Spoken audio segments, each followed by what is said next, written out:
dia a todos.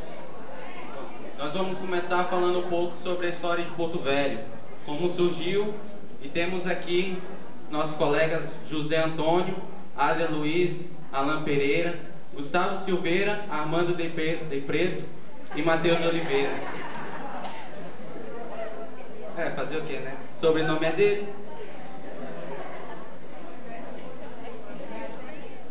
Bom, como diz ali, né? Porto Velho foi criado no ano de 1907 por desbravadores, operários que trabalharam na construção da estrada de ferro Madeira-Mamoré.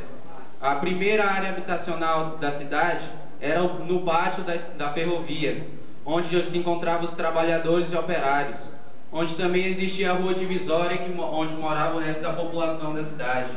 Era como se fossem duas cidades.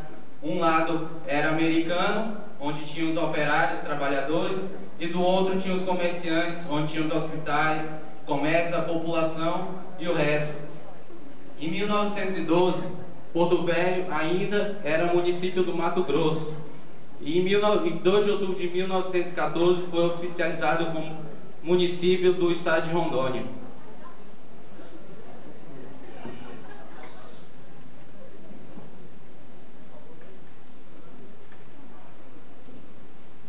Bom, em 15 de janeiro de 1783,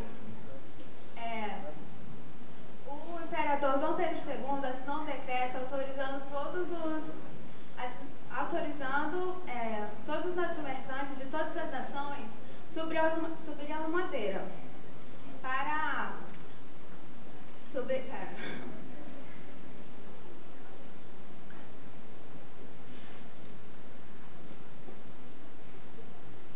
a madeira.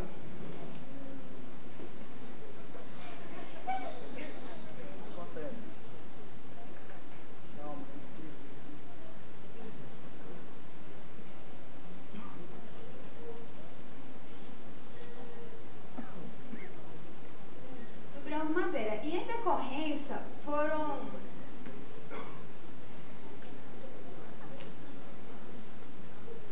a região amazônica, a região de Porto Velho, a capital,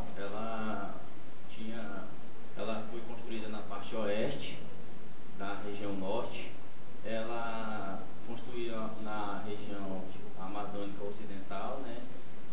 O seu relevo era pouco acidentado, então ele não era pouca depressão.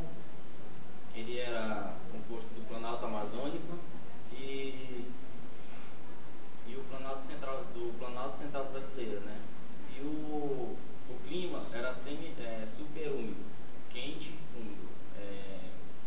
Ele era assim, era quente e ao mesmo tempo chuvoso. E a hidrografia dele tinha como principal rio o Rio Madeira, que hoje constitui da bacia amazônica um dos maiores rios. Em decorrência foram construídas modernas instalações. Percival Farquhar, proprietário da empresa, que afinal conseguiu concluir em 1912 a estrada de ferro, desde 1907 ele veio usando o Velho Porto para o descarregamento de obras, dos materiais para as obras. E a cidade nasceu e cresceu a partir das instalações da estrada de ferro Madeira-Mamoré. E graças ao ciclo econômico, a cidade vem se consolidando e acolhendo migrantes que hoje fazem a sua população.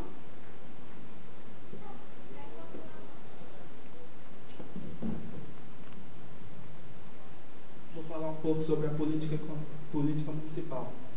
O atual prefeito de Porto Velho, Roberto Eduardo Sobrinho, eleito por 2 mandatos consecutivos, de 2005 a 2008 e de 2009 a 2012, ele foi dirigente sindical, presidente do PT, foi secretário de Educação na gestão do ex-prefeito José Guedes. O seu vice, Emerson Castro, ele foi vereador de Porto Velho por 2 legislaturas, foi secretário de Esportes e foi o primeiro porto-velhense a assumir interinamente a administração da prefeitura. Porto Velho, por ser uma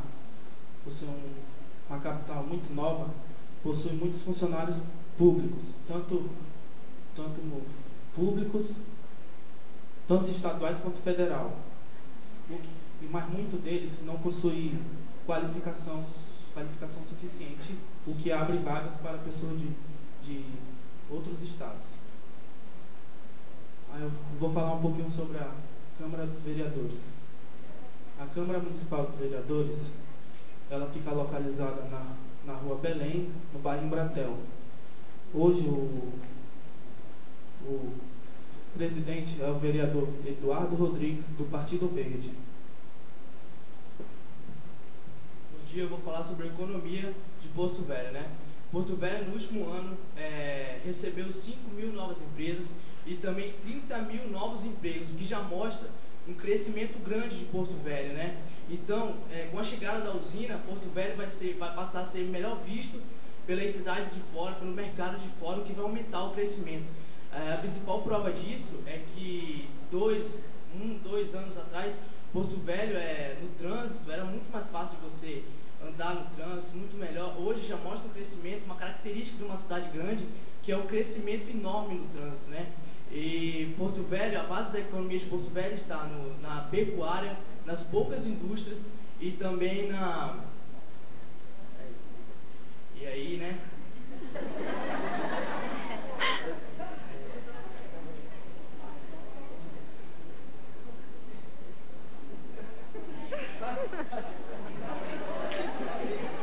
Opa, tudo bom? Eu vou falar um pouquinho sobre o turismo. Bom, os principais pontos turísticos de Porto Velho são a Estrada de Ferro, Madeira Marmoré, as 3 caixas d'água e a Catedral do Sagrado Coração de Jesus. A Estrada de Ferro, Madeira Marmoré, apesar de ter sido um centro ferroviário, a cidade não conta mais hoje com o passeio do trem, devido à falta da conservação da linha. As 3 caixas d'água, conhecidas também como as 3 Marias, elas vieram dos Estados Unidos em módulos metálicos. A primeira foi erguida em 1910 e as outras 2 em 1912.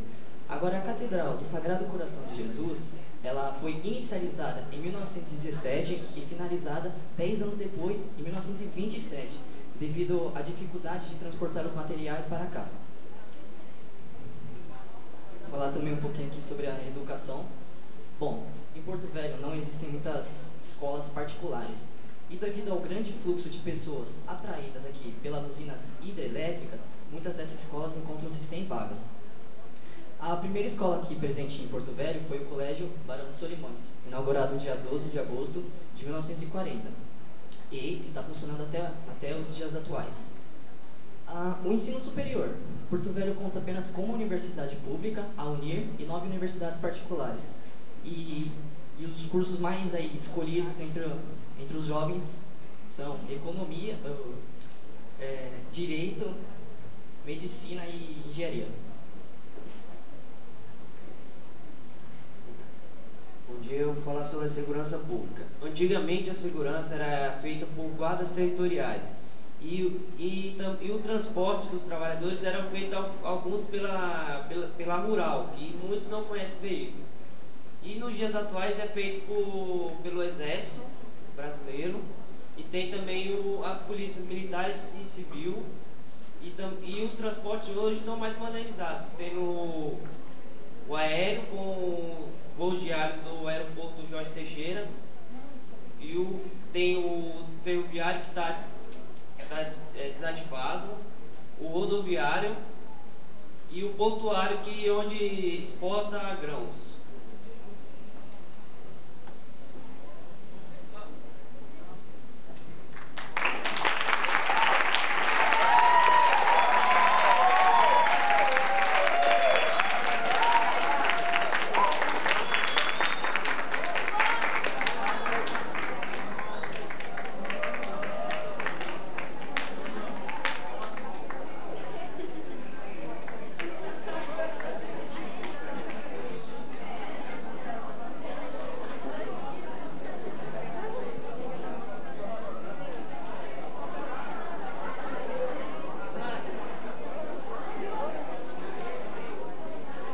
Hoje quem debate, ficou só o sábio para debater comigo, né?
favor, senhores, agradecer os meninos do terceiro ano, parabéns pelo trabalho. Turma, sempre lembrando que é o início de um processo que vocês vão ter que se prolongar, é o início de um aprendizado diferenciado da sala de aula. Eu sei que às vezes é difícil estar aqui na frente para quem tem o hábito, tá? Mas é assim mesmo, né? Estamos construindo conhecimento. E hoje não deixa de ser uma grande manhã de conhecimento. Sobre Porto Velho, eu já estou aqui há 32 anos, de 32 anos para cá já aconteceu muitas transformações. Agora vamos imaginar de 1912, 1914, né? E partindo desse pressuposto, vamos aqui abrir um pequeno debate com o meu amigo professor Sávio, né? Sobre a respeito de Porto Velho, já que Sávio é natural dessa cidade. Eu digo, é melhor sair bonita do que eu posto mesmo.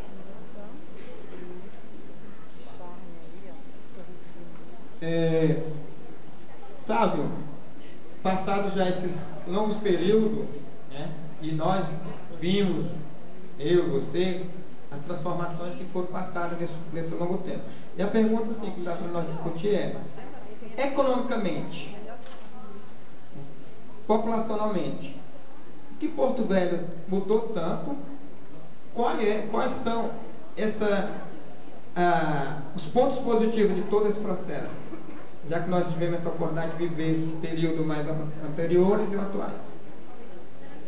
No primeiro momento, quando os estudantes fizeram uma explanação sobre Porto Velho, nós tivemos que a cidade de Porto Velho ela foi toda planejada no Rio de Janeiro pelo Percival Farquhar. Farquhar, na verdade, fundou Porto Velho sem nunca ter vindo aqui. Ele gastou 10 milhões de dólares para fundar Porto Velho.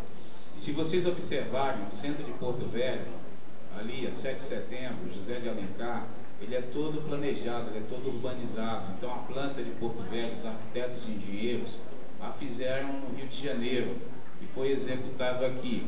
Em 1908 começa a construção da ferrovia, começou em 1907, foi até 1912 e nós tivemos surgimento de Porto Velho.